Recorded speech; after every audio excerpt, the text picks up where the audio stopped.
Assalamualaikum warahmatullahi wabarakatuh. Alhamdulillah. Nahmaduhu subhanahu wa ta'ala hamdan yuwafi ni'amahu wa yukafi mazidah. Ya Rabbana lakal hamdu kama yanbaghi li jalali wajhika wa 'azimi sultanika. Subhanaka la nuhsi thana'an 'alaika anta kama athnaita 'ala nafsik. Walakal hamdu wa lakal syukru 'ala dhalik. Allahumma salli wa sallim ala habibina sayyidina Muhammad wa ala alihi wa ashabihi wa tabi'ina lahum bi ihsanin ila yaumiddin. Allahumma ya Rabbana inna nas'aluka fahma ulama'ika al-amilina wa ilhama ulia'ika as-salihin. Nas'aluka ya Rabbana mahabbata habibika sayyidina Muhammad. A'inna ya Rabbana ala ittiba'i sunnatihi wa amitna ya Rabbana ala millatihi wa hsyurna yawmal qiyamati ma'a zumratihi wa tahta liwa'ihi. Warzuqna ya Rabbana tawbata qabla al-maut wa syahadata 'inda al-maut wal jannata ba'da al-maut, amma ba'd.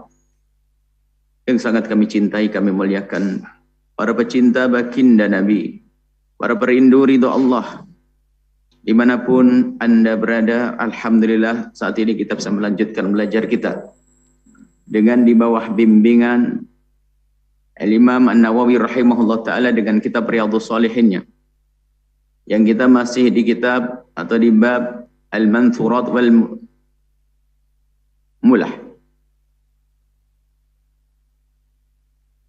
Kita sudah sampai kepada satu hadis. Wa an Abil Fadl, dari Abi Fadl Al-Abbasi, Sayyidina Abbas bin Abdul Muttalib radhiyallahu ta'ala anhu. Qala, beliau berkata, syahidtu ma'a Rasulillahi yawma Hunain. Aku menyaksikan bersama Nabi perang Hunain. Hunain adalah sebuah tempat antara Makkah dan Taif. Kurang lebih 20 kilo ke atas. Antara Makkah dengan Taif. Walazimtu ana, aku sertai terus menerus, wa Abu Sufyan dan Abu Sufyan ibn al-Harith bin Abdul Muttalib. Aku dengan Abu Sufyan bin Harith bin Abdul Muttalib terus mendampingi Nabi. Falam nufariqhu, dan kami tidak menjauh dari Nabi sama sekali dalam sebuah peperangan. Sayyidina Abbas mendampingi baginda Nabi dan Sayyidina Abu Sufyan bin Harith. Wa Rasulullah ala baghlatihi, dan Nabi mengendarai keledai. Bukan kuda yang kencang, bukan, keledai, karena adanya itu.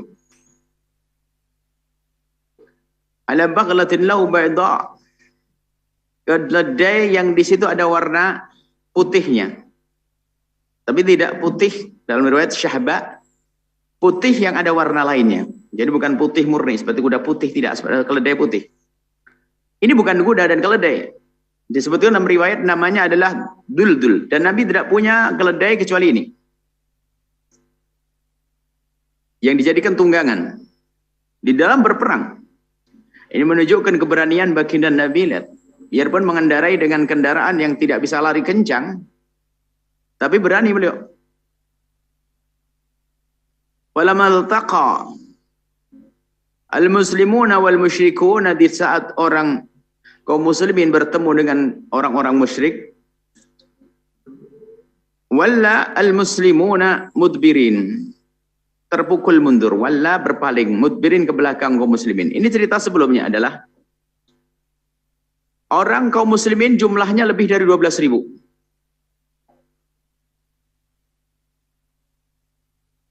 Orang kafir hanya 3.500-an. Kebalikan perang Badar yang kaum muslimin hanya 300 berapa? Melawannya orang kafir adalah 1.000. Waktu itu tidak sebanding kaum muslimin sedikit, orang kafir banyak. Sekarang kebalikannya, kaum muslimin banyak, orang kafir sedikit. Sehingga ada yang berkata di antara mereka, kita tidak akan terkalahkan dengan jumlah kita yang besar ini. Kita kuat. Wah, maju di medan laga dengan penuh percaya diri bahasanya kita tidak akan terkalahkan. Kita tidak terkalahkan karena jumlah kita besar, mereka sedikit. Ternyata di medan laga mereka berantakan. Dipukul mundur. Kaum muslimin berantakan dari 12.000 mondar-mandir kocar-kacir keluar dari medan laga. Hanya tinggal beberapa orang, 100 atau beberapa orang yang masih bersama baginda Nabi sallallahu alaihi wasallam.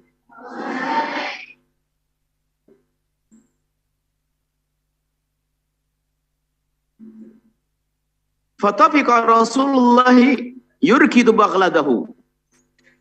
Dalam keadaan mereka pada mundur, wontang-panting, kocar-kacir sehingga keluar dari medan, Nabi hanya dengan beberapa orang saja pun demikian Nabi terus bersemangat untuk yurkidu baghlah itu kalau naik kuda itu dipukul kudanya biar maju kenceng itu. Kalau kudanya itu keledainya dipukul biar kenceng majunya untuk menuju ke arah lawan. Qibal al-kufari diarahkan keledainya itu kendaraan Nabi ke arah orang-orang kafir. Wa ana akhidhu min baghlati Rasulullah dan aku masih memegang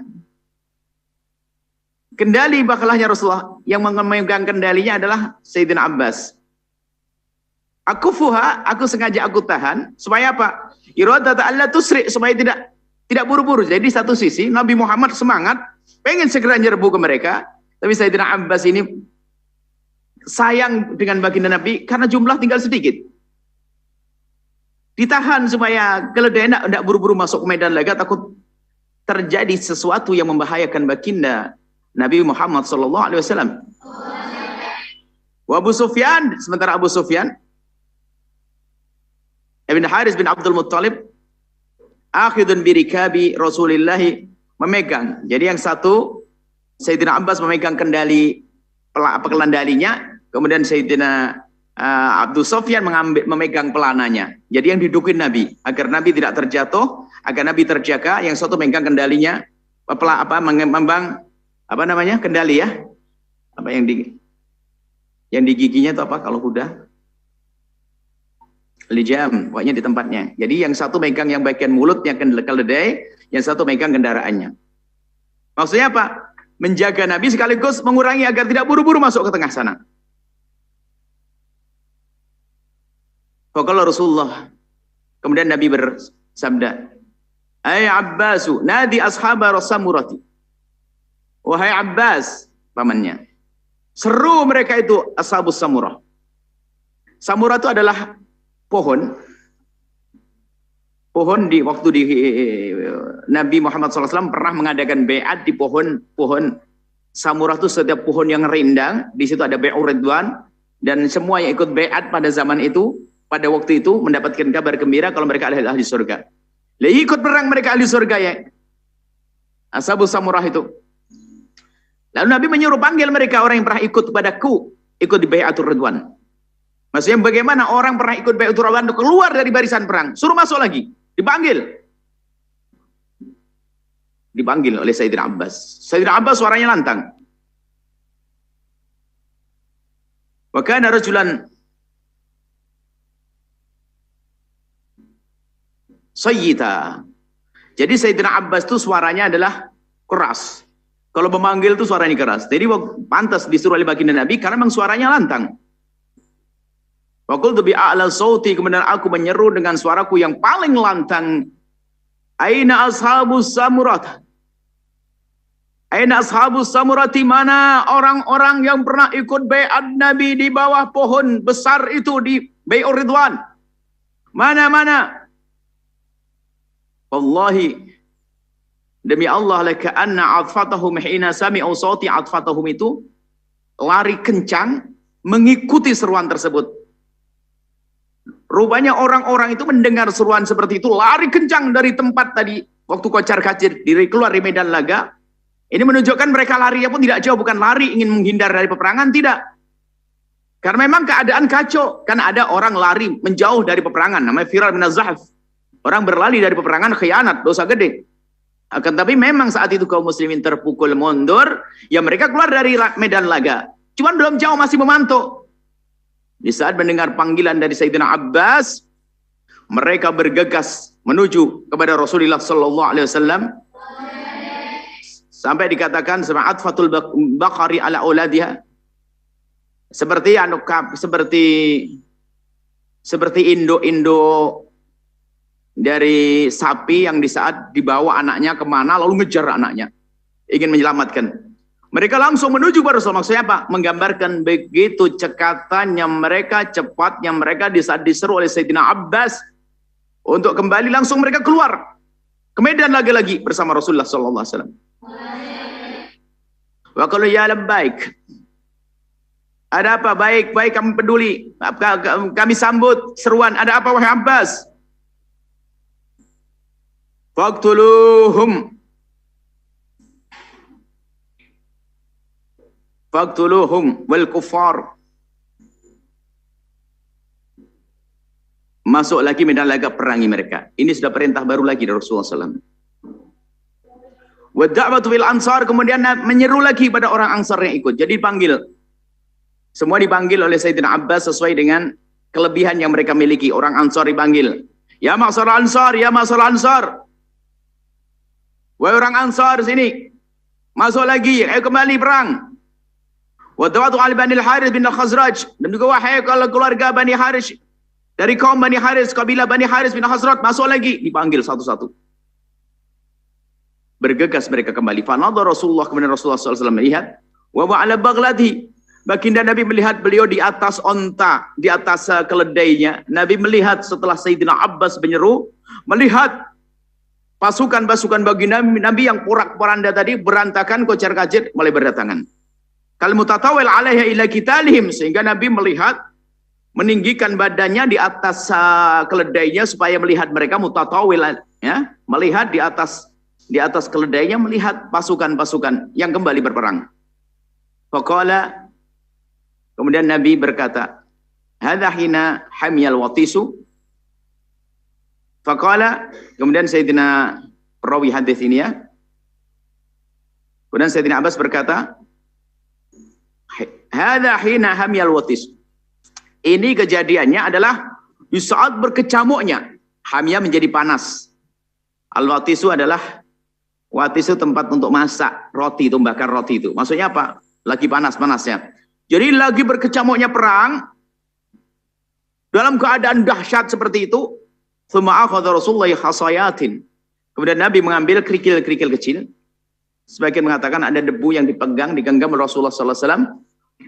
Farama bihinna wujuhal kufar, kemudian baginda Nabi melemparkan itu kerikil-kerikil ke wajah mereka orang-orang kafir. Tsumma qala in hazimu wa rabbi Muhammadin.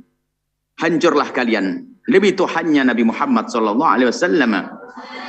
Kata Sayyidina Abbas, fadhahabtu andur. Kemudian aku lihat apa yang terjadi setelah Nabi melemparkan kerikil-kerikil itu. Fa idzal qitalu alaiha ati. Peperangan seperti tetap dalam keadaannya. Seperti perang biasa, enggak ada perubahan apa-apa. Fima arah seperti aku lihat. Tapi ternyata famahwa wallahi ma huwa illa an ramahum bi hasayatihi. Akan tapi di saat perang aku saksikan seperti biasa perang-perang berkecamuk. Tapi setelah baginda Nabi sallallahu alaihi wasallam melemparkan kerikil-kerikil tersebut, famaziltu arahaddahum kalila, ternyata aku tidak melihat ketajaman pedang mereka menjadi tumpul, keganasan mereka menjadi tidak berarti, kekuatan mereka menjadi tidak berarti. Mereka menjadi lemah musuh-musuh. Naam wa amrahum mudbira. Dan aku lihat mereka malah menjadi terpukul mundur. Orang-orang kafir kembali terpukul mundur. Wal watis, dikatakan watis adalah tanur. Tanur itu adalah satu tempat yang terbuat dari tanah liat, gede begitu kayak gentong begitu. Itu biasanya ada apinya, nanti itu kalau sudah panas, tepungnya sudah diadonan, ditempelin jadi roti. Itu enak banget itu. Kalau makannya pagi-pagi begini. Kalau orang Arab sana pakai halib susu sama teh. Jadi bagi-bagi itu. Untuk membuat roti. Al-watish at-tanur. Al-watis at-tanur wa ma'nahu ishtaddatil harbu, perang yang sangat, ini artinya. maknanya dari hadis tersebut. Wa qalu haddahum wa bil ha'i muhammalah ay ba'suhum. Bahadduhum ay haddahum ba'suhum ay keberingasan musuh Allah orang kafir, keganasan, ketajaman pedang mereka sudah nggak berarti lagi. Akhirnya Pak, kemenangan diraih oleh orang-orang yang beriman. Yang bisa diambil pelajaran di sini adalah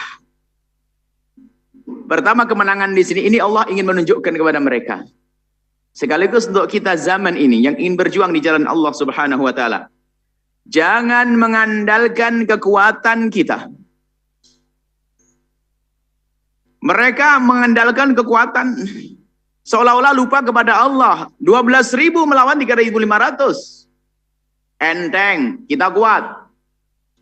Ini adalah peringatan dahsyat dari Allah. Maka dalam berjuang, siapapun dari kita, dimanapun kita berjuang dengan apapun yang bisa kita lakukan untuk berjuang, jangan mengandalkan apa yang ada pada kita. Andalkan Allah. Jadi mereka di saat mengandalkan diri mereka sendiri, lihat, dibikin pura-pura oleh Allah. Terpukul mundur mereka. Mereka sombong. Maksudnya mereka merasa bahwa ini lupa kepada Allah. Tidak mereka sombong menjadi takabur kepada Allah, enggak. Memang terlena saat itu karena merasa kuat. Dan mereka sadar kekuatannya Allah yang kasih. Cuma di saat mereka mengatakan kita tidak akan terkalahkan karena kita besar. Kita banyak. Kita pasukan kuat, nggak akan terkalahkan oleh mereka. Allah bikin mereka kalah. Setelah itu Allah tunjukkan dengan mukjizat baginda Nabi SAW dengan baginda Nabi melempar kerikil-kerikil dilemparkan mengenai wajah-wajah mereka. Riwayat adalah debu sehingga debu itu memenuhi wajah mereka sehingga mereka tidak bisa melihat apa-apa. Pura-pura perang mereka. Mereka terpukul mundur sehingga kaum muslimin pun jadi menang. Maka bagi siapapun yang berjuang, jangan sombong. Sombong dengan kekuatan kita. Sombong dengan pasukan kita.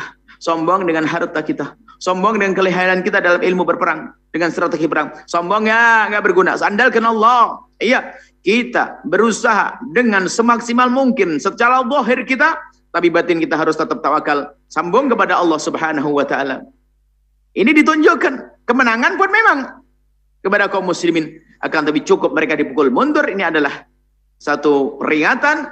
Karena apa? Tidak boleh seseorang di dalam berjuang itu sombong. Di dalam berjuang itu lupa Allah. Di berjuang itu hanya mengandalkan kekuatan dirinya. Tidak selalu mengikat dirinya kepada, mengikat hatinya dengan Allah. Lupa kepada Allah. Ini bermasalah. Kita pun juga demikian.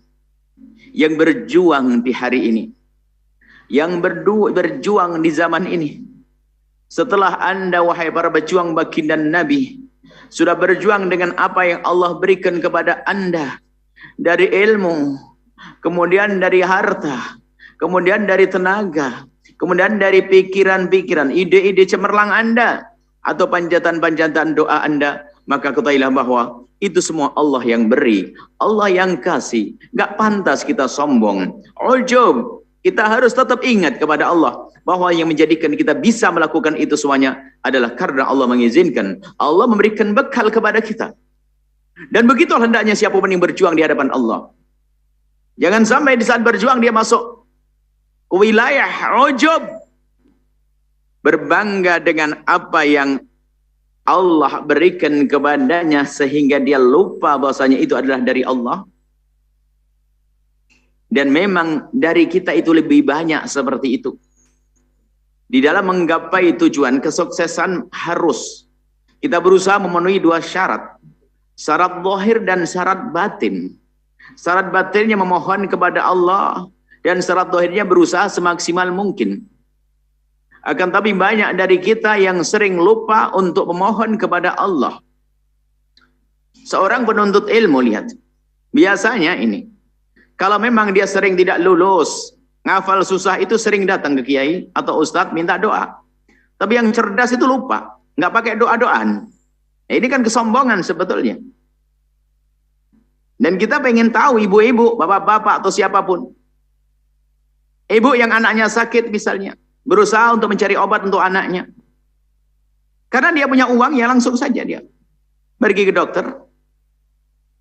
Dokter spesialis, anaknya dibawa, dilihat keadaan anaknya, kemudian dikasih obat. Itu kan Seorang ibu yang secara zahir dia cerdas. Karena apa? Di saat anaknya sakit harus diobati dong. Masa dibiarkan di rumah saja? Karena dia punya uang dan punya koneksi, punya kenalan. Dan ada dokternya, maka dia pergi ke dokter. Demi kesembuhan sang anak. Akan tapi pertanyaannya adalah, siapakah di antara para ibu-ibu yang solehah, yang menyaksikan acara ini, yang mendengar suara ini, siapa di antara ibu-ibu yang solehah, di saat, semoga anaknya sehat semuanya, di saat menemukan anaknya sakit, kemudian sebelum pergi ke dokter, mengambil air wudhu, melakukan sholat 2 rakaat, memohon kepada Allah agar Allah memberikan kesembuhan kepada anak tersebut, kemudian sedikit bersedekah. Siapa di antara kita? Kita sering lupa. Kita hanya mengandalkan ilmu zahir kita. Lupa bahasanya yang memberikan kesembuhan adalah Allah. Siapa di antara mereka yang berusaha keras untuk mencari rezeki yang halal katanya, untuk berjuang di jalan Allah katanya. Akan tapi siapa di antara mereka yang bekerja itu sebelum membuka tokonya, atau sebelum duduk di kursi direksinya, atau sebelum pergi ke sawah, lalu dia melakukan sholat, atau di saat di tengah sawah sana melakukan sholat 2 rakaat sebelum bekerja, memohon kepada Allah. Para santri pun juga demikian, jangan hanya mengandalkan kecerdasan. Maka jangan lupa berzikir, memohon kepada Allah. Ada sebagian santri yang dia cerdas, lihat. Kalau jauh kepada Allah, ilmunya hanya ilmu di otaknya saja, tidak akan masuk ke hatinya. Ada santri cerdas, kalau sudah cerdas, lihat. Dia gampang belajar, jarang doa dia. Bukan seperti temannya itu yang susah menghafal, lihat. Setiap hari minta doa dan doa dan doa dan doa. Karena permohonannya itulah bisa jadi dikasih oleh Allah suatu ketika nanti. Tapi yang sombong dia itu, diberi oleh Allah kecerdasan. Dia menghafal mudah. Sekolah nggak pernah dia ketinggalan. Mudah sekali belajar. Biasanya ujiannya adalah dia suka lupa kepada Allah Subhanahu wa taala. Maka ini hadis mengingatkan kita, jika kita menemukan diri kita diberi oleh Allah dengan bermacam-macam kelebihan, maka jangan sampai kelebihan tersebut menjadi sebab kita lupa untuk menghadap kepada Allah Subhanahu wa taala.